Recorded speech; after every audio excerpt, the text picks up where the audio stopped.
Break ஆயிலும் மாற்றுறீங்க.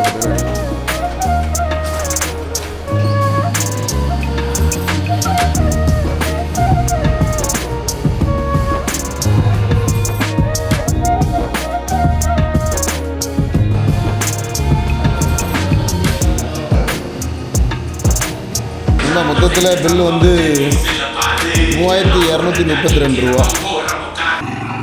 ஹே hi நண்பா, வணக்கம். Namaste guys, welcome back to channel உங்கள் பியர்மேன். இப்போ ஆக்சுவலாக ரொம்ப நாள் கழிச்சு ஒரு வீடியோனே நம்ம யூடியூப் சேனல் நேம் வச்சிடலாம்னு நினைக்கிறேன்.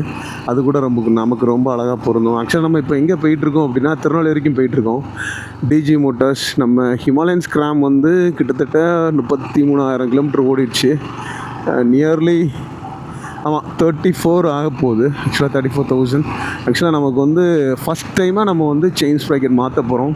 நிறைய பேர் சொல்கிறாங்க 15,000 மாற்றணும், 20,000 மாற்றணும் இப்படிங்கிறாங்க.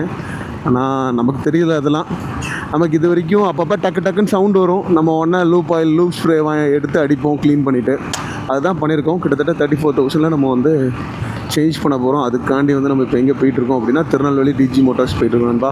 ஓகே வாங்க, வ்ளாக் கண்டிப்பாக பண்ணுறேன். ஆக்சுவலாக வந்து ரொம்ப நாள் எங்கடா போனா அப்படின்னா, எங்கேயோ போயிட்டேன் நண்பா, வாழ்க்கை. ஓகேவா, சரி வாங்க. ஓகே, கண்டிப்பாக பண்ணலாம்.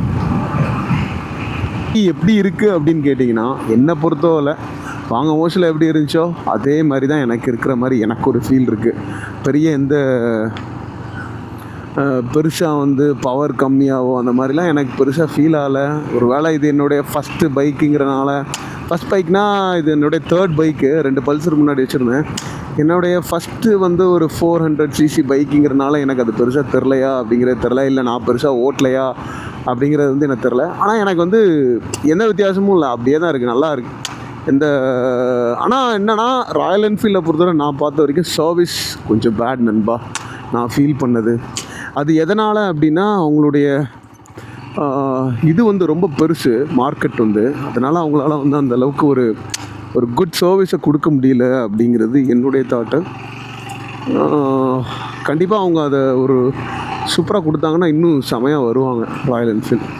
இன்னும் பைக்ஸும் கொஞ்சம் இன்னும் அப்டேட்டடாக, கொஞ்சம் லைட் வெயிட்டாக, அந்த மாதிரிலாம் இன்னும் பவர்ஃபுல்லாக அந்த மாதிரிலாம் போட்டாங்கன்னா ரொம்ப சூப்பராக இருக்கும்.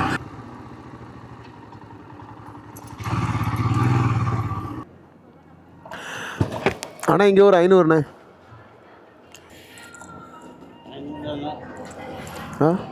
500.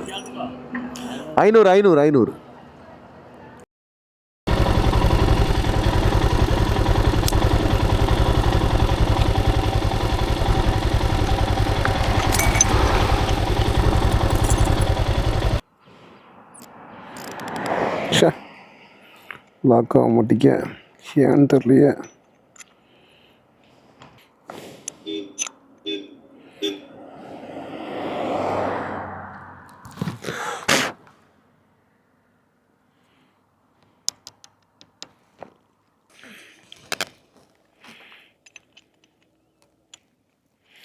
ஏதாவது ப்ராப்ளம் வந்துக்கிட்டே இருக்கும் இந்த வ்ளாக் பண்ண முடியல.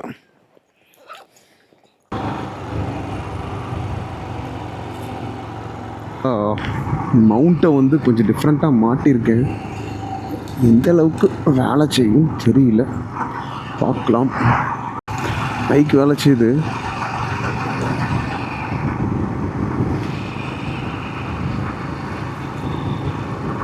ஆக்சுவலாக 3:30க்கு வந்துருந்தாங்க. இப்போ ஆக்சுவலாக டைம் இப்போவுமே 3 ஆச்சு. ஒரு பிடிச்சிட்டு போனால் தான் டக்குன்னு கையோடு முடிச்சுட்டு வாங்கிட்டு வர முடியும். ஆக்சுவலாக வந்து அதில் வந்து செயின் ஸ்ப்ராக்கெட் ஃபுல் கிட்டு வரும் அப்படின்னாங்க. கிட்டத்தட்ட ஒரு சின்ன பல்லு, ஒரு பெரிய பல்லு, செயின், அப்புறம் பேரிங்கு, அப்புறம் பேக் பிரேக் செட்டும் சேர்ந்து வந்துடும் அப்படின்னாங்க. அப்புறம் லேபர் எல்லாம் சேர்த்து 4,000 to 4,500 என்னமோ ஆகும்னாங்க. சரி பண்ணிடலாம். அப்புறம் திடீர்னு எங்கேயாவது லாங் போனோன்னா அப்போ அத்துறக்கூடாது அப்படின்னு ஒரு சின்ன பயம். ஏன்னா வந்து என்னென்னா, ஒரு சிலர் என்ன சொல்கிறாங்க அப்படின்னா 15,000க்குள்ளே மாற்றணும், இல்லை 50 to 20க்குள்ளே மாற்றணும் அப்படிங்கிற மாதிரி சொல்கிறாங்க. அது எந்தளவுக்கு ப்ராக்டிக்கலாக ரியாலிட்டின்னு எனக்கு தெரியல. நான் வந்து எனக்கு வந்து கிட்டத்தட்ட 34,000 ஓடிடுச்சு. அதனால் ஜஸ்ட் மாற்றிடலாம், இதுக்கு மேலே ரிஸ்க் எடுக்க வேண்டாம் அப்படின்னு சொல்லிட்டு நல்லா தான் இருக்குது. ஆனால் செயின் ஸ்பீக்கர் எனக்கு எந்த ஒரு வித்தியாசமும் தெரில. என்ன எப்போவும் அந்த டக்கு டக்கு டக்கு டக்குன்னு ஒரு சத்தம் கேட்கும், அதே டெக் டக் டக் டக் டிக் டக்குன்னு ஒரு சத்தம் கேட்குது. அதுக்கு கூட ஒரு சின்ன கனெக்டர் ஒன்று வருது, அது 45 ரூபா 65 ரூபா வருது. அதை மாற்றினா சரியாயிரும் அப்படிங்கிறாங்க. ஆனால் வந்து இது இப்போது ரொம்ப நிறைய கிலோமீட்டர் ஓடிடுச்சுல, அதனால் எனக்கு அந்த ரிஸ்க் எடுக்க வேண்டாம், ஒரேடியாக செயின்ஸ் பாக்கெட் மாற்றி விட்டுறலாம் அப்படின்னு சொல்லி நம்ம வந்து போயிட்டுருக்கோம் நண்பா. Okay okay okay, thanks for வாட்சிங். வாங்க நண்பா. யாருக்காவது வேணும்னா கண்டிப்பாக அந்த 30,000 கிலோமீட்டர் ரிவ்யூ கொடுங்க ஹிமாலயன் ஸ்க்ராம்க்கு. ஆனால் வண்டியே போடல, வண்டி ஹிமாலயன் ஸ்க்ராம் 440 வந்துடுச்சு. அதனால் எனக்கு அதை பற்றி ரிவ்யூ கொடுக்கவும் பெரிய இன்ட்ரெஸ்ட் இல்லை. யாரும் வேணும்னா கேளுங்க, கண்டிப்பாக நான் ரிவ்யூ பண்ணுறேன். ஆக்சுவலாக 440க்கு இதுக்கும் ரொம்ப பெரிய வித்தியாசம்லாம் இல்லை. 440 எல்லாமே ஒன்று தான். என்ன கொஞ்சம் 3mm போரில் மட்டும் ஒரு 3mm கூட்டியிருக்காங்க. அதனால் வந்து நமக்கு வந்து டார்க் வந்து கொஞ்சம் கூடியிருக்கு. பவரும் வந்து கிட்டத்தட்ட ஒரு 102 கூடியிருக்கு. பவர் வைஸ் அது இதோட நல்லா இருக்குது அப்படிங்கிற மாதிரி தான் சொல்கிறாங்க. கண்டிப்பாக இதிலேருந்து கொஞ்சம் அவங்க வந்து இம்ப்ரூவ் பண்ணியிருப்பாங்க. ஓகே ஓகே ஓகே நண்பா, வாங்க பண்ணி பண்ணலாம்.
அப்போ கிட்டத்தட்ட இப்போ வருஷம் வந்து கிட்டத்தட்ட 2025 ஆச்சுல்ல, கிட்டத்தட்ட 40 இயர்ஸ் இருக்கும்.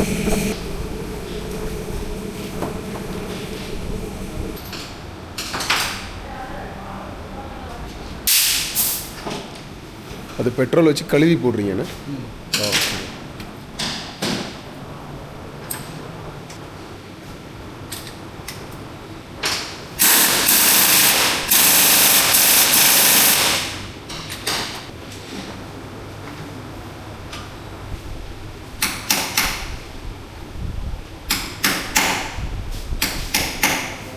இப்போ இதுக்கு ஃப்ரண்ட் பேடை மாற்றிடலாமா சேத்து கையோட? அது எப்படி இருக்குன்னு பாருங்கள்.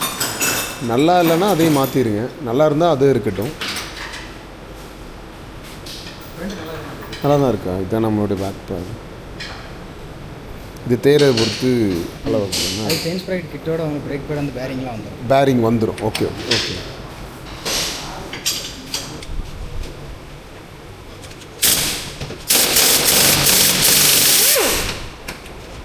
இப்போ மாற்றுறது இந்த பல்லு அப்படி தானே? இந்த பல்லு அப்புறம் இதில் உள்ள ஒரு பல்லா சொல்லு.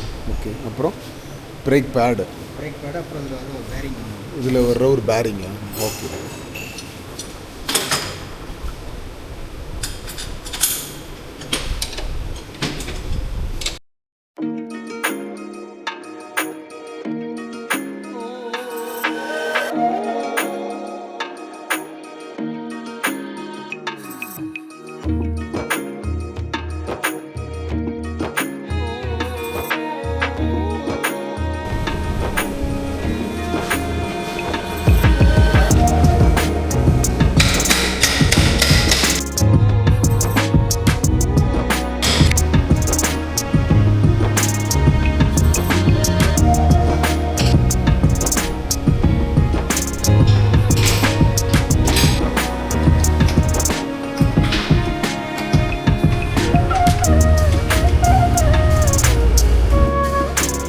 பிரேக் ஆயிலும் மாற்றுறீங்க.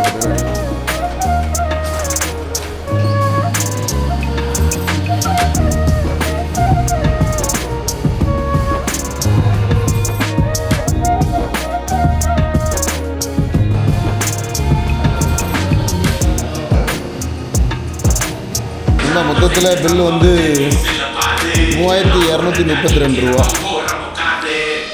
Chain sprocket, inner sprocket, outer sprocket, அப்புறம் rubber seal, bearing, double side, அது என்னன்னு தெரியல நமக்கு. பிரேக் பேட் கிட்டு, ரியரில் பிரேக் பேட் கிட்டு மாற்றினாங்க. அப்புறம் பிரேக் ஆயில் கொஞ்சம் ஃபில் பண்ணாங்க. அப்புறம் chain sprocket and wheel cover removal, labour போட்டுருக்காங்க. லேபர் 422 ரூபா, 3232 ரூபா. ஓகே வாங்க பண்ணி பண்ணலாம்.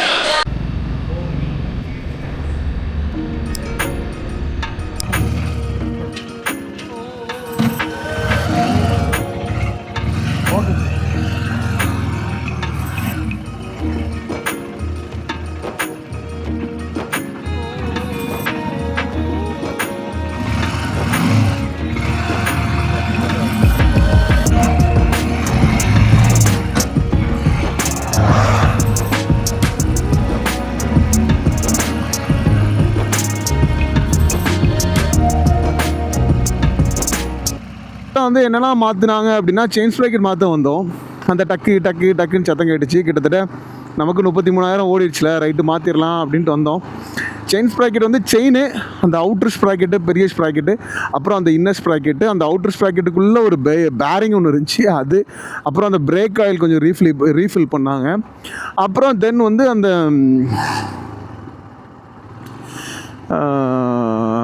பிரேக் ஆயில் ரீஃபில் பண்ணாங்க. அப்புறம் வந்துட்டு பிரேக் பேடும் மாற்றிட்டாங்க. கையோட வந்துடும் அப்படின்னு சொல்லி பிரேக் பேடும் மாற்றிட்டாங்க. டோட்டலாக 3232 ரூபா வந்துச்சு. லேபர் ஒரு 400 ரூபா போட்டாங்க. மற்றபடி எல்லாமே ஓகே, நல்லா பண்ணி கொடுத்தாங்க. இனிமேல் நம்ம வண்டியை ஓட்டுற பொறுத்து, வண்டி எப்படி இருக்குங்கிற பொறுத்து தான் நமக்கு. குட் தான், நல்லா தான் பண்ணி கொடுத்தாங்க. அதெல்லாம் எந்த குறையும் நான் சொல்லலை. சூப்பராக பண்ணி கொடுத்தாங்க. ஆனால் வந்து என்னென்னா, நமக்கு நம்ம வண்டியை சர்வீஸ் பண்ணால் கிட்டத்தட்ட ஒரு 40 கிலோமீட்ரு ட்ராவல் பண்ணி வந்து திருப்பி பண்ணிவிட்டு போகிற மாதிரி இருக்கும். அதுதான் நமக்கு நியர்பை கிடையாது, கொஞ்சம் தூரம் தான். மற்றபடி ஆனாலும் குட்டு. அப்படின்னா தானே நம்ம எங்கேயாவது ஒரு ரைடு போக முடிகிற மாதிரி இருக்குது. இல்லைனா அதுவும் நம்ம ரொம்ப ரேர் ஆயிடுச்சு. ஏன்னா போபோ சார்ஜர் வேலை செய்யலை.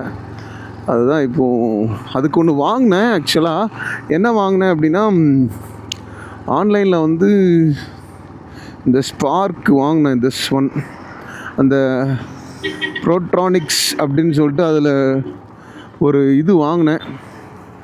அது யாராவது இங்கே சார்ஜரை மாட்டி தருவாங்களான்னு பார்க்கணும். ஓகே நண்பா, vlog அப்படி கண்டினியூ பண்ணுறேன். ஓகே, தேங்க்ஸ் ஃபார் வாட்சிங். ரொம்ப நாள் கழிச்சு ஒரு வீடியோ போட்டிருக்கேன். தேங்க்ஸ் ஃபார் வாட்சிங் நண்பா. பாய், டேக் கேர். ஹாப்பியாக ஃபன்னாக ஜாலியாக இருங்க. என்றும் உங்கள் பியர்ட் மேன்.